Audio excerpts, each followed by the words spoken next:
Baik, puji Tuhan, mari kita bersatu dalam doa. Kami mengucap syukur untuk Allah gunung batu kami yang kuat, yang kokoh, yang kekal. Kami hidup di tengah-tengah dunia yang senantiasa berubah, yang perubahannya sedemikian kuat, menghempas kehidupan kami. Dunia yang berubah, yang akan selamanya berubah, dan tidak mungkin menjadi tempat kami bersandar dan berlabuh. Kami terus berharap bahwa Tuhanlah, Tuhan yang kokoh, yang tidak pernah berubah, Tuhan yang setia, yang terus menjadi tempat kami berharap, yang terus menjadi tempat kami berteduh, di mana kami menemukan shalom dan kedamaian hidup kami, hidup anak-anak Tuhan. Berkati kami dalam persekutuan kami sore ini, juga ketika kami akan mengenali firman Tuhan lebih dalam. Biarlah Tuhan sendiri yang berkata-kata memimpin hamba-Mu yang tidak pernah layak. Biarlah Engkau yang menolong hamba-Mu menikmati firman dan membagikannya kepada saudara-saudaraku yang lain. Di dalam nama Tuhan Yesus kami berdoa, kami mengucap syukur. Amin. Shalom kekasih-kekasih Tuhan. Sebetulnya saya rindu bisa ada di kampus hari ini. Hanya memang 2 hari terakhir saya sedang merawat pasien COVID.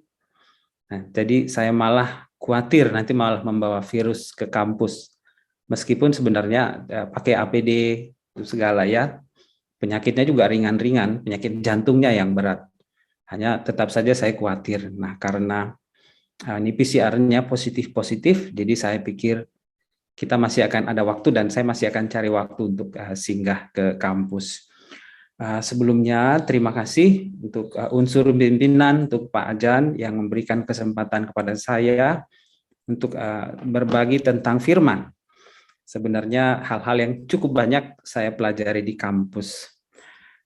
Terima kasih untuk guru-guru, teman-teman, adik-adik juga yang masih ada di kampus.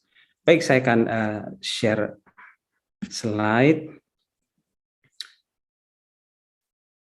Saya akan share dulu ya.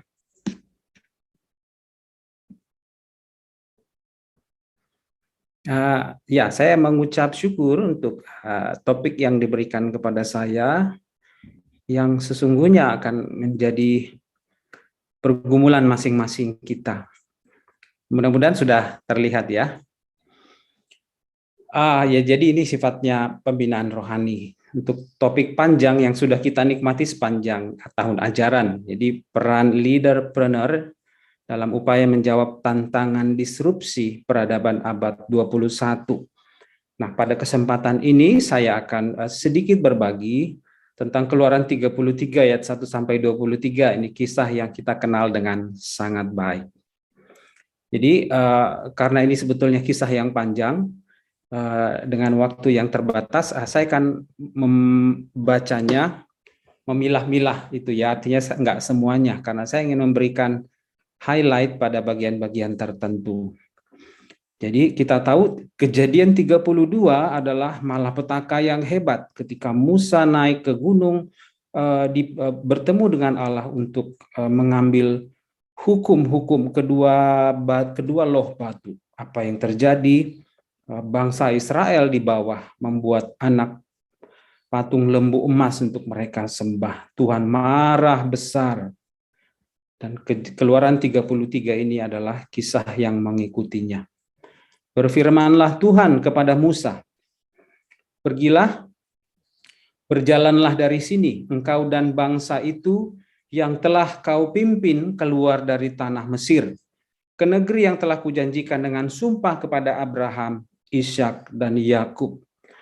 Dari sini kita masih mengerti kemarahan Allah yang hebat. Karena di sini Tuhan menyebutkan, pergilah engkau dan bangsa yang telah kau pimpin. Karena sesungguhnya Musa tidak pernah memimpin bangsa itu pergi. Allah yang telah mengeluarkan bangsa itu dari rumah perbudakan, dari tangan Firaun yang kuat. Dan Musa tahu, Allah tahu bahwa itu hanya pekerjaan Allah. Tetapi dalam kemarahannya Tuhan berkata, pergi, Berjalan dari sini engkau dan bangsa itu yang telah kau pimpin keluar dari tanah Mesir.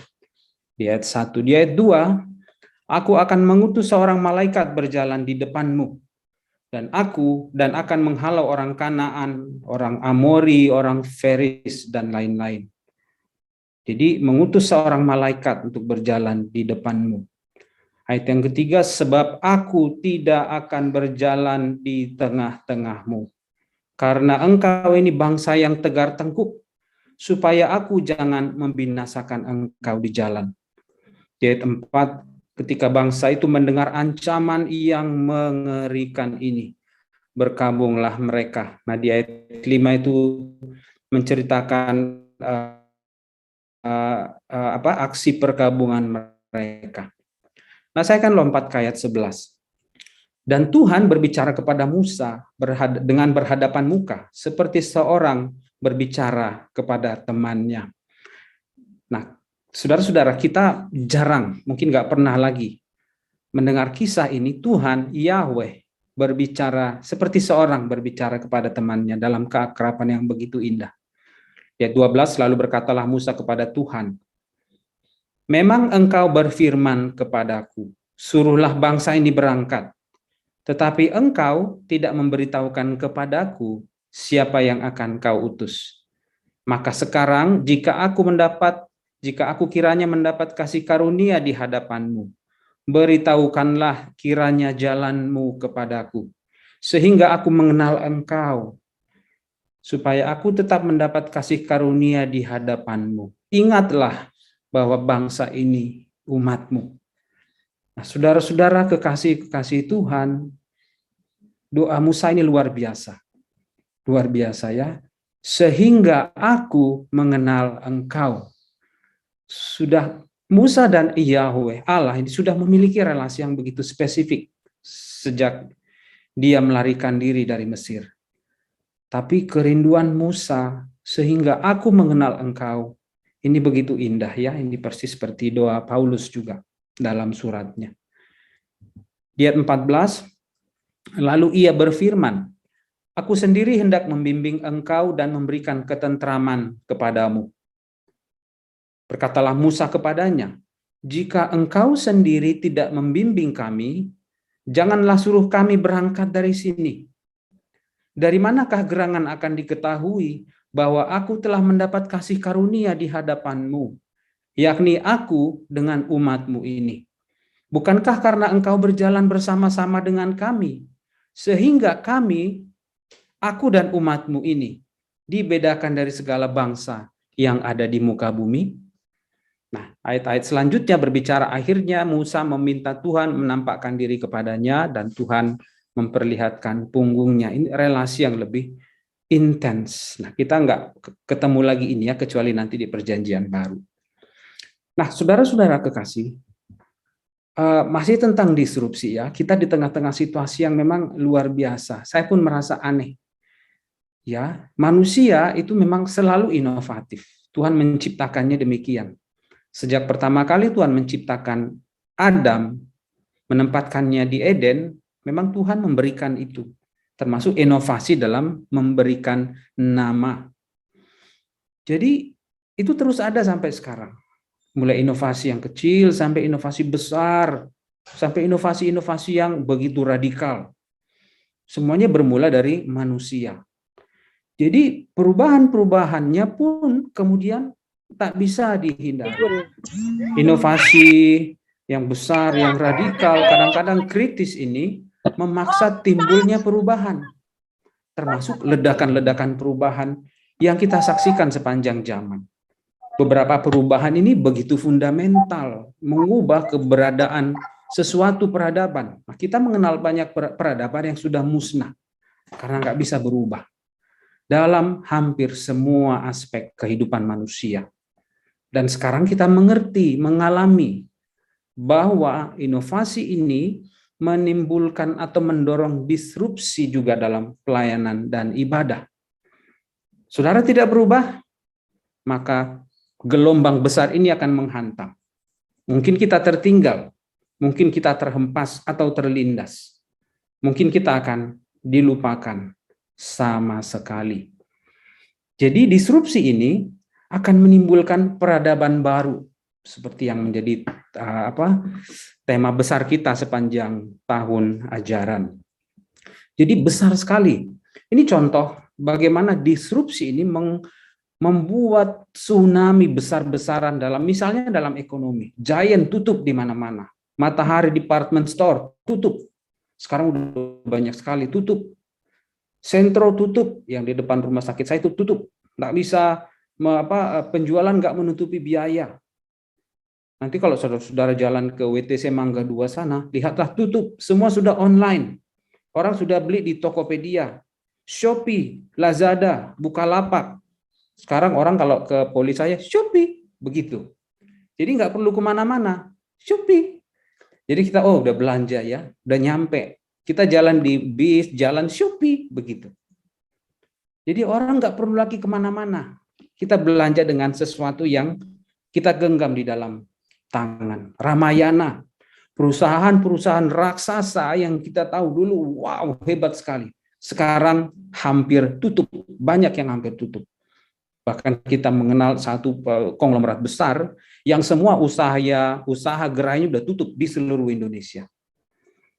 Itulah akibat disrupsi yang hebat ini. Nah, jadi saudara-saudara, disrupsi, saya mengajak saudara melihat dari sisi yang agak berbeda. Jadi pada akhirnya, pada prinsipnya, disrupsi berasal dari manusia dan pada akhirnya akan menghantam manusia, mungkin dengan peradabannya. Ya, jadi kita hidup di tengah-tengah manusia dan peradaban yang kita nikmati sekarang atau kita jalani, yang kita nggak bisa hindari. Kita berada di tengah-tengah arusnya. Bagi kita mungkin arus ini nggak begitu besar, tapi orang-orang yang menghidupi bisnis, yang hidup di bisnis digital, ini adalah gelombang tsunami yang hebat. Seorang membuat aplikasi startup, baru 1 tahun bagus dihantam bisnis startup yang lebih besar.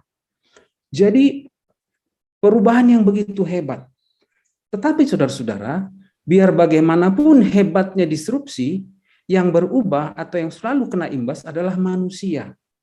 Selalu yang berubah adalah manusia.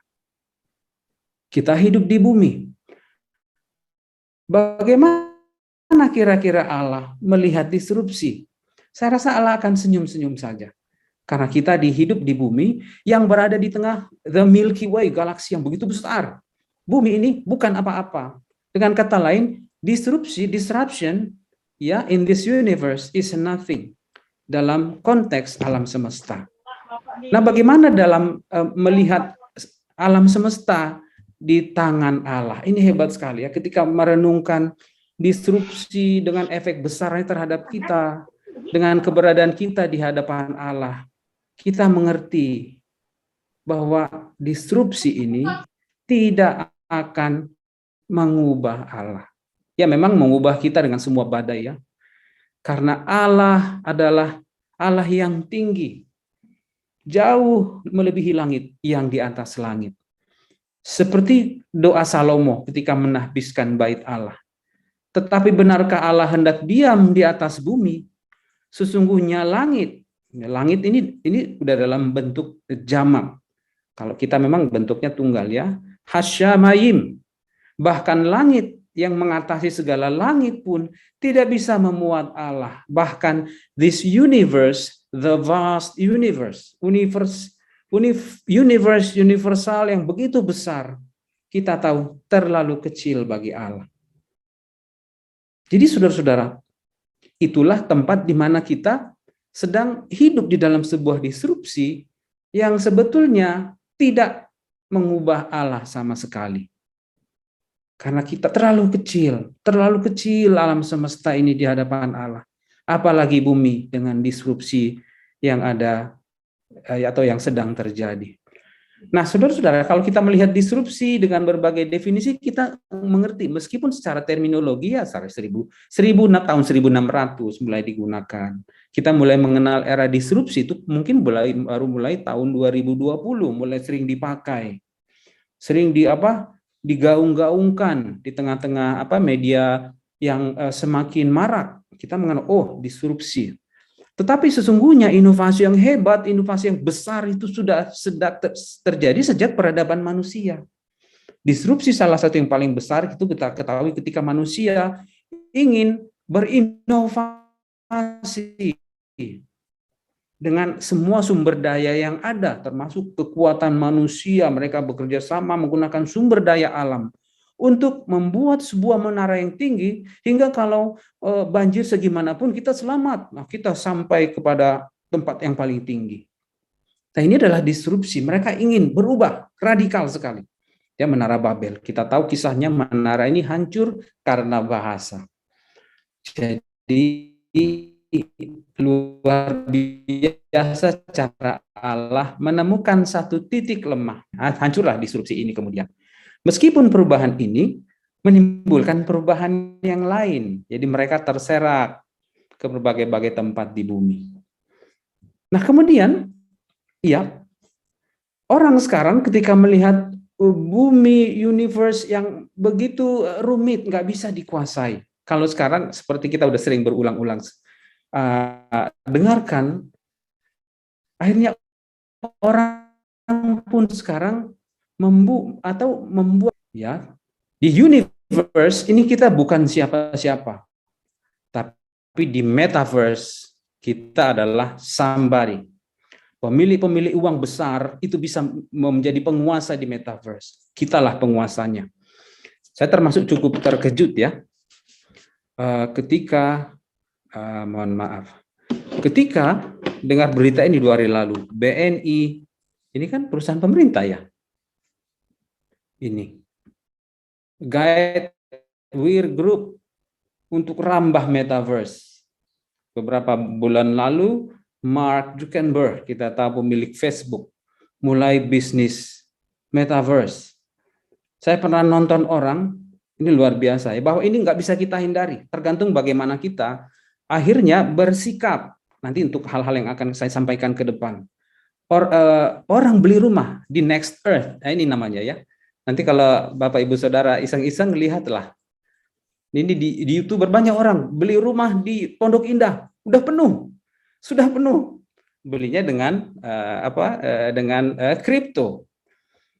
Saya pernah ikut kripto untuk ngerti, kemudian saya tinggalin ya. Saya nggak ingin sharing tentang kripto di sini. Tapi artinya saya mengerti. Orang itu mimpi. Lucunya, saudara-saudara, di era digital, itu apapun agamanya, imannya sama. Akan suatu masa depan yang baik, cerah di era digital, kita punya mata uang yang sama. Meskipun mata uangnya ada 700 dibanting bolak-balik, ruginya miliaran, tetap satu saat dia percaya nanti akan balik, cuan lagi, begitu. Meskipun banyak orang udah bunuh diri, gantung diri, tetap percaya satu saat akan balik lagi. Nah, itu di dunia digital. Kemudian kita dengar kisah ini ya, kalau saudara-saudara ikuti, nanti coba dengar ikuti. Ya, si Ghazali ini jual fotonya coba miliaran harga foto. Ya, lumayan cakep sih orangnya ya, tapi harganya miliaran. Waduh. Kemudian China ini sudah mengembangkan 6G. Kita aja baru 4G, mereka sudah mengembangkan yang ke-6. Jadi ini luar biasa. Tapi apakah ini something? Apakah ini solusi? Nah, apa yang masalah ketika kita membangun Menara Babel? Tuhan menemukan satu titik mudah untuk membuatnya payah, begitu ya. Nah, saudara-saudara, sebenarnya sadar nggak sadar, kita ini sedang krisis. Di tengah-tengah perubahan yang hebat ini, mimpi orang untuk sampai kemana-mana, kita sedang krisis. Jadi disrupsi ini sedang menemukan masalah yang begitu besar. Nah, kita hidup dalam era disrupsi, seolah-olah dunia ini tidak akan pernah berakhir dan terus menuju kesempurnaannya. Oh tidak, dunia ini sedang berada dalam krisis energi yang besar sekali. Kita tahu cerita Singapura kemarin, gelap, disrupsinya gelap karena kehabisan bahan bakar. Itulah sebabnya Presiden Jokowi kemarin berhasil membuat kerjasama yang dipandang elok oleh banyak ahli. Apakah cuma Singapura? Tidak. China sudah duluan. Meskipun dia punya banyak sekali batu bara. Saya mengerti hal ini karena jadi sudah mulai trader saham, jadi mau nggak mau ikut berita. Eropa sudah mulai bermasalah dengan krisis energi. Amerika Serikat sudah. Apakah Indonesia juga? Tentu saja sudah. Kita sudah akan bermasalah dengan energi. Bagaimanapun disrupsi yang kita bicarakan, tidak lepas dari energi. Disrupsi itu butuh energi besar. Listrik mati, matilah disrupsi. Setidaknya sederhananya begitu ya. Itulah sebabnya pemerintah terus mencari sumber energi terbarukan. Cadangan bumi Indonesia 9,5 tahun lagi. Mungkin beberapa hari lalu kita dengar berita, Pak Ahok bilang mungkin 5 tahun lagi SPBU nggak ada lagi. What? Kita cari bensin di mana? Ya memang sudah mau keropos. Bumi yang kita hidupi, yang kita jalani dengan badai disrupsi ini sudah keropos. Beberapa waktu lalu ada berita, wow, cadangan batubara RI ada 65 tahun lagi.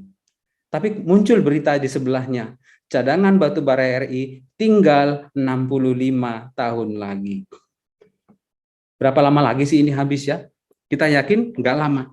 Ini adalah waktu yang singkat untuk menghabiskan cadangan energi sebuah bangsa.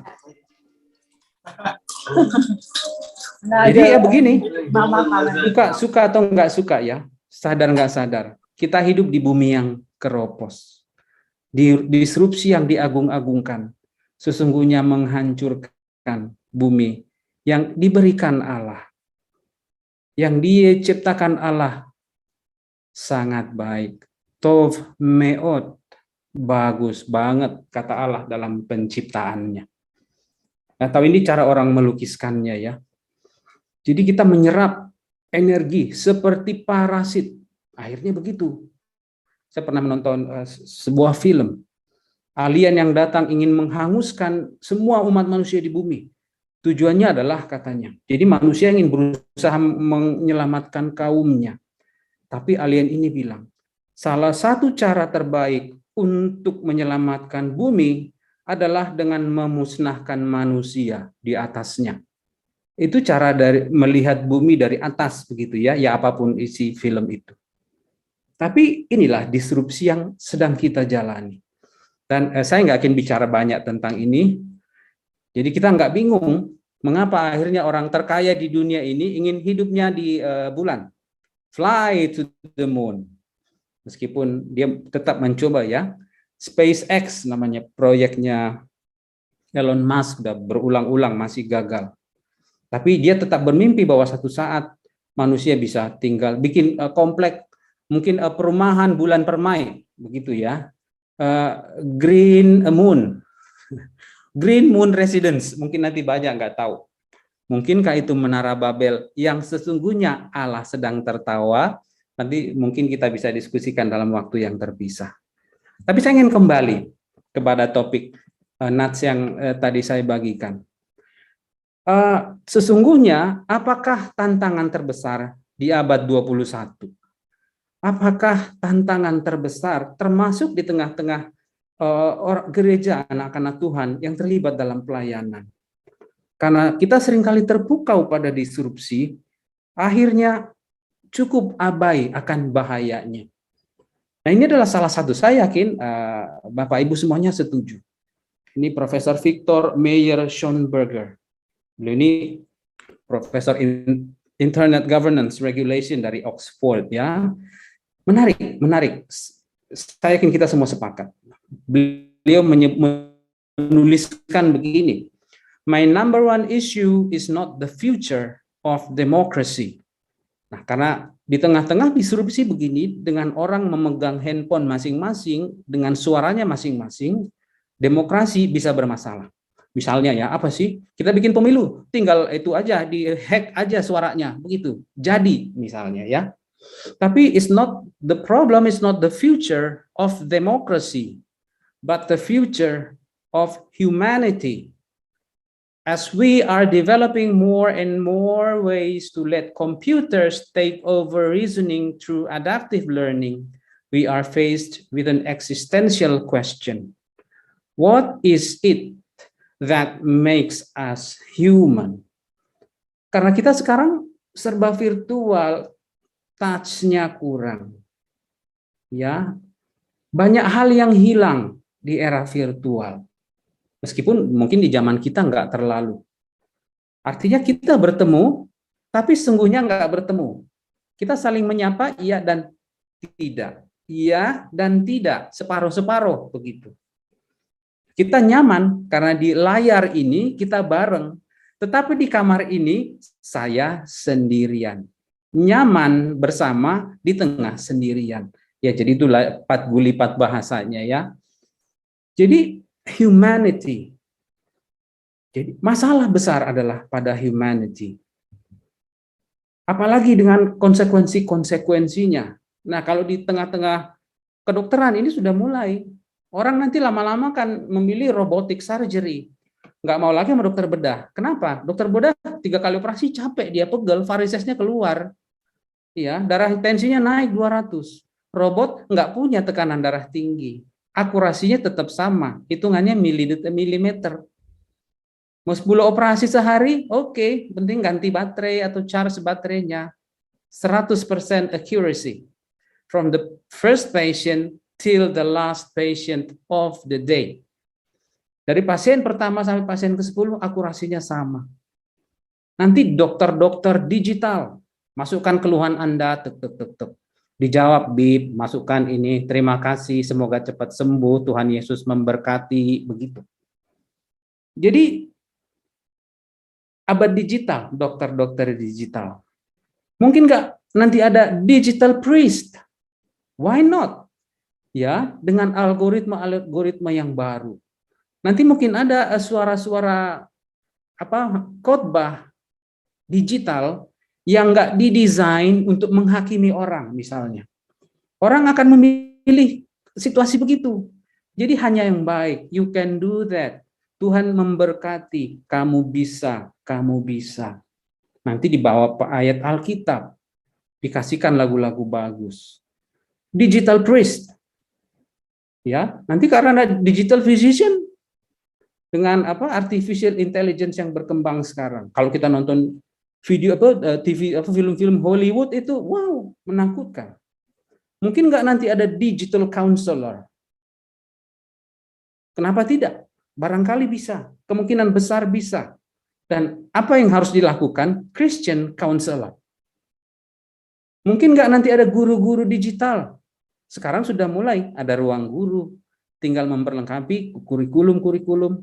Tetapi nanti dengan algoritma yang makin rapi, nanti barangkali kita tinggal masukkan login saja. Login, lampirkan pembayaran, ikut kurikulum harian begitu. Yang kita temukan adalah suara-suara robot, guru-guru robot, guru-guru digital. Mungkin nggak nanti kita ketemu suami istri digital. Kita sudah mulai melihat robot-robot yang didesain begitu mesra, romantis, posturnya bagus, langsing, cantik, nggak pernah bertambah tua, menyapanya bagus sekali, nggak pernah marah. Selalu pengertian. Aku pulang, istirahatlah sayang, begitu. Semua serba digital. Mungkin nggak nanti humanity sampai pada saat itu. Kemungkinan besar akan sampai. Karena itulah human. Kalau bisa nggak ada campur tangan siapapun, termasuk campur tangan Allah sekalipun. Bisa nggak membuat lingkungan digital yang begitu di metaverse? Sangat mungkin. No God in metaverse. Jadi ini tantangan besar. Apakah itu tantangan terbesar? Saya masih akan lanjut. Saya akan kembali ke bagian ini. Berfirmanlah Tuhan kepada Musa. Ini percakapan yang sebenarnya saya pun sulit untuk pahami. Tapi memang kedalamannya itu sangat menyentuh batin. Karena Tuhan dalam kisah ini sayang banget sama Musa. Dan marah banget sama umat Israel, bangsa Israel. Tetapi Musa sayang banget sama bangsa Israel. Dia dulu dengan susah payah Allah menyuruhnya untuk menjadi pemimpin. Susah payah, ngeyelnya luar biasa. Tetapi begitu dia sudah berada di dalam panggilan itu, oh man, orang ini cinta banget kepada bangsanya. Meskipun dia juga ikut marah. Berfirmanlah Tuhan kepada Musa, pergilah, berjalanlah dari sini engkau dan bangsa yang telah kau pimpin itu. Nah, kita menangkap kekesalan Tuhan. Sejak kapan Musa memimpin? Enggak pernah. Tuhan yang memimpin. Tongkat itu pun dari Tuhan. Semua tanda-tanda ajaibnya pun dari Tuhan. Enggak pernah dari Musa. Nah, kata pergilah, ini adalah orang kedua tunggal, imperatif untuk Musa. Spesifik perintahnya untuk Musa, bawa itu, bangsamu itu yang sudah kau pimpin. Begitulah kira-kira ya kalau dalam versi Medan.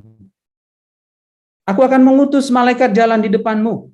Ini orang kedua tunggal juga. Di depannya Musa. Wisyalakti levaneka mal'akh. Malaikat sekarang. Aku akan mengutus malaikat jalan di depanmu Musa. Begitu. Nanti orang Israel jalan di belakangmu. Spesifik banget. What a privilege. Luar biasa. Sebab aku nggak mau lagi berjalan di tengah-tengahmu, di tengah-tengah kalian sebagai bangsa. Maunya di tengah Musa, itu pun nanti malaikat saja. Nah, kata jangan, aku tidak itu sama dengan law. Kita tahu kata law dalam Ibrani itu adalah sebuah perintah yang permanen. Permanen sifatnya, powerful law. Jadi bukan L, bukan apa yang absolut. Nggak mau lagi. Aku nggak mau lagi berjalan di tengah-tengahmu karena engkau ini bangsa yang tegar tengkuk. Jangan-jangan aku membinasakan engkau di jalan. Badereh itu ya jalan. Nah, jadi Tuhan tetap memandang Musa. Relasi dengan Musa itu dalam sekali, deep, so personal banget. Di tengah murkanya pun Allah tetap mau menyertai Musa. Kita tahu Tuhan pernah bilang, nanti aku akan membangkitkan engkau jadi bangsa yang besar. Musanya nggak mau. Dia tetap bangsa ini. Nah, masalahnya adalah, ini adalah skenario yang berubah. Musa langsung hatinya ngerti. Kalau kita Tuhan puji, mungkin kita langsung luar biasa ya. Aduh, senang banget berbunga-bunga. Bukankah pada akhirnya inilah yang kita cari. Perkenanan Tuhan.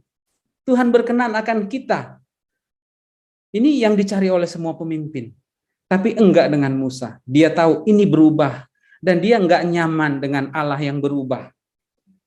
Enggak peduli bangsa Israel berubah. Dia bisa marah-marah.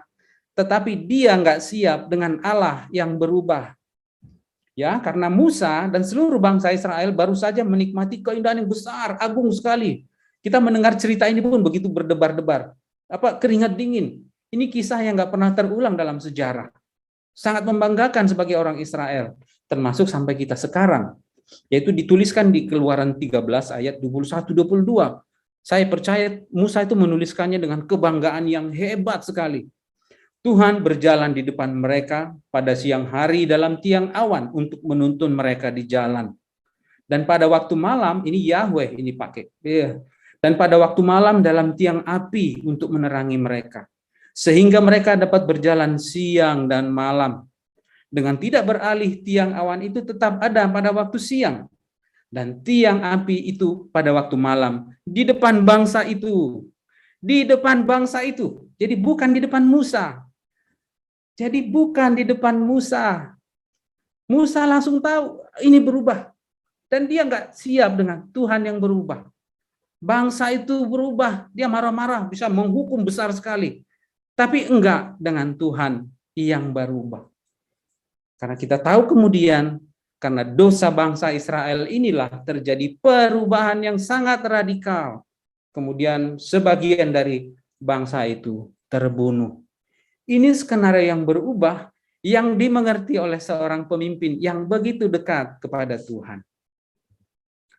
Lalu ia berfirman, ini personal banget, aku sendiri hendak membimbing engkau dan memberikan ketentraman kepadamu. Berkatalah Musa, jika engkau sendiri tidak membimbing kami, janganlah suruh kami berangkat dari sini. Nah, ini kalimat yang cukup aneh kalau dalam bahasa Indonesia.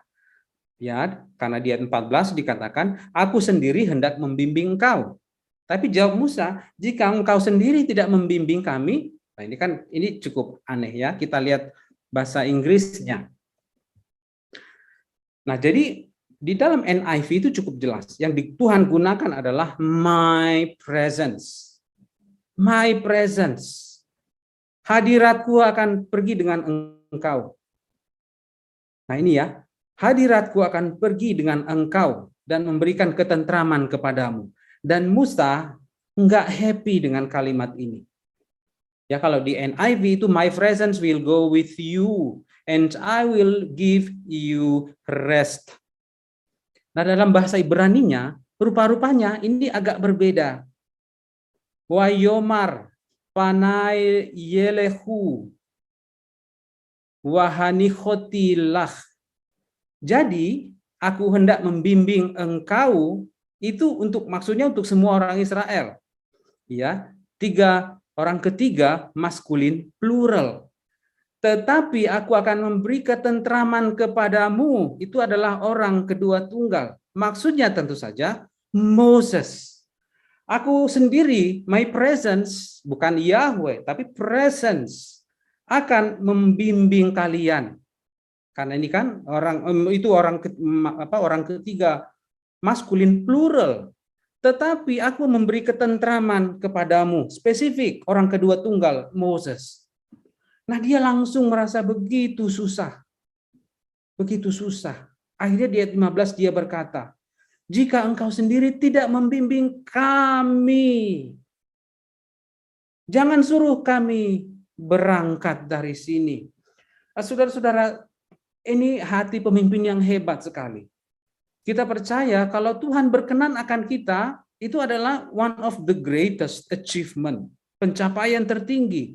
Tetapi Musa mengenal Allahnya. Ini datang dari Allah yang sedang marah. Dia sendiri tahu, aku kenal cintamu kepada bangsa ini. Bukankah engkau yang setengah mati menyuruhku? Kira-kira begitu ya kalau kita buat setting yang berbeda. Dia mengenal ini dari Allah yang sedang marah. Jadi dia mengerti bahayanya kepada bangsa ini. Jika engkau sendiri tidak membimbing kami, jangan suruh kami pergi. Dari manakah gerangan akan diketahui bahwa aku telah mendapat kasih karunia? Ini pernyataan lanjutan yang sangat indah. Dari manakah gerangan akan diketahui bahwa aku telah mendapat kasih karunia di hadapanmu, yakni aku dengan umatmu ini? Bukankah karena engkaulah yang berjalan bersama-sama dengan kami, sehingga kami, dia buat lagi kami, siapa itu kami? Aku dan umatmu ini dibedakan dari segala bangsa yang ada di muka bumi. Saudara-saudara, ini hati yang sangat indah. Dia tahu ini Tuhan yang marah. Ini Tuhan yang sedang berubah seketika. Akhirnya dia nego-nego. Dia tahu artinya Tuhan menyesal merancangkan malapetaka yang demikian. Akhirnya Tuhan tetap menyertai bangsa ini. Bukan karena Musa, bukan. Kita tahu bukan. Karena Tuhan memang lagi marah. Dan Musa mengerti isi hati Tuhannya. Tuhan ingin memberkati Musa, tapi Musa bilang no, kami. Musa nggak mungkin berhasil dengan bangsa ini hancur berantakan. Bukankah ini umatmu? Hati yang begitu sensitif dengan kehadiran Allah. Saudara-saudara terkasih, itu juga yang ada di ayat 15 itu tadi ya. Jadi jika engkau sendiri im en paneha holhim. Jadi kalau engkau nggak memberkati kami tadi, Tuhan sudah bilang aku akan berjalan di depanmu. Aku akan memberikan ketentraman kepadamu. Itu spesifik. Orang kedua, maskulin tunggal, Moses. Tetapi Musa bilang, jikalau engkau sendiri tidak pergi bersama dengan kami, bukan bersama denganku, tetapi bersama dengan kami. Jangan suruh kami berangkat dari sini. Aku dan umatmu ini. Ini sensitivitas, kepekaan yang hebat dari seorang pemimpin yang begitu lekat hatinya dengan Allah. Nah, saudara-saudara, saya belajar banyak sekali dari Musa. Kita belajar banyak. Ini adalah bukti sebuah relasi yang hidup dengan Allah. Seorang pemimpin yang berelasi hidup dan dinamis dengan Allah. Dengan relasi yang begini, dia akan memiliki kepekaan yang tinggi akan penyertaan Allah. Meskipun sepertinya itu menguntungkan dia secara spiritual. Tapi enggak, aku mau hidup makmur bersama umatmu ini. Ya, di tengah-tengah gereja ini, gereja yang ini, yang beribadah di padang gurun ini. Orang-orang seperti ini adalah orang-orang yang menyadari kebergantungan mutlak kepada pertolongan Allah. Dia yang memiliki kesadaran kuat bahwa dia adalah bagian dari umat. Kemajuanku adalah kemajuan umat. Kemajuan umat adalah kemajuanku. Hingga pada akhirnya, shalom bagi umatlah yang dicari dalam penyertaan Allah. Dan hanya jika Allah menyertai. Sedemikian beraninya dia mempertaruhkan kehidupannya. Kita tahu di Keluaran 32 ayat 32 sebelumnya ya. Tetapi sekarang kiranya engkau mengampuni dosa mereka. Karena dia mengerti sakit hatinya Allah. Tetapi dia juga mengerti pengampunan yang dia punya. Dan jika tidak, hapuskanlah kiranya namaku dari dalam kitab yang telah kau tulis. Tuhan menolak. Dia yang berbuat dosa, dia yang harus dihukum. Jadi saudara-saudara, saya ingin menutup bagian ini dengan menghubungkannya dengan topik kita di awal. Jadi apa sebetulnya tantangan yang terbesar di tengah-tengah era disrupsi yang seperti badai? Mungkin ini akan terus badai yang pusarannya semakin kita dekati. Hebat sekali. Mungkinkah nanti pendeta-pendeta nggak laku lagi karena orang dengarnya robot aja. Nanti bisa bikin startup khotbah online misalnya. Barangkali. Bisa konselor nggak ada lagi. Itu ada aplikasi konselorku.com misalnya. Terus orang-orangnya kemana? Where is the humanity ketika kita berinteraksi dengan robot-robot? Itu masalah. Tetapi masalah terbesar sesungguhnya apa? Nah, buat saya, tentu saja saya yakin Bapak Ibu juga memiliki pandangan yang sama. Seperti yang dikatakan Nats ini ya. Tantangan terbesar leaderpreneur di era digital bukan pada seberapa radikal disrupsi yang ditimbulkan manusia. Bukan seberapa besar kritikal perubahan budaya yang dihasilkannya.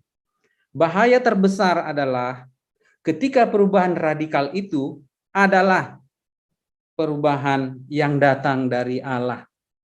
Ketika dia memutuskan, kalian pergilah, aku mau tinggal. Itulah bahaya yang paling besar. Di tengah-tengah padang gurun yang begitu panas dengan suku-suku bangsa orang raksasa di sana, orang Enak, orang Amalek, orang Jebus, orang Hitit, orang Amon yang sudah menunggu, itu bahaya besar. Orang Israel tahu. Tapi jika engkau berada bersama-sama dengan kami, bukankah engkau yang akan mengangkat senjata terhadap mereka? Jadi tantangan terbesar leaderpreneur di tengah-tengah era digital sekarang bukanlah seberapa besar radikal disrupsi yang ditimbulkannya. Bahaya terbesar adalah ketika perubahan radikal itu juga diikuti oleh kehilangan penyertaan Allah dalam hidup kita. Kiranya kita terus semakin merindukan. Ini radikal, iya. Tapi kerinduan akan Tuhan pun semakin radikal. Kita semakin menyadari kebergantungan penuh kepada Allah. Karena ketika kita berjalan bersama dengan Allah, maka jalannya pun lurus, gelap pun menjadi terang. Amin. Mari kita berdoa. Kami mengucap syukur kepada Allah yang bagi kami adalah perisai yang begitu kuat dan kokoh, yang tidak mungkin guncang, yang pertolongannya melimpah bagi kami, yang kesetiaannya tetap ketika kami menyeru pertolongan Tuhan dan bergantung kepadamu. Terima kasih untuk pengajaran firman. Biarlah kami terus Tuhan sadarkan bahwa badai di dunia ini akan selalu ada dan mungkin semakin besar. Tetapi ketika Tuhan berseru, diam, tenanglah. Ketika kami berada bersama-sama dengan Tuhan dalam kebergantungan penuh, relasi yang indah, relasi yang hidup, maka kami akan menikmati pertolongan yang hebat dan agung. Terima kasih Bapa di surga, berkati kami waktu-waktu ke depan sebagai umat Tuhan, sebagai gereja. Biar kami terus dapat menemukan bijaksana yang berlimpah bagaimana kami terus dapat melayani, bagaimana terus dapat mencari cara untuk mencintai Tuhan secara pribadi, begitu juga membimbing orang untuk mengenal dan mencintai Tuhan. Di dalam nama Tuhan Yesus kami berdoa, kami mengucap syukur. Amin.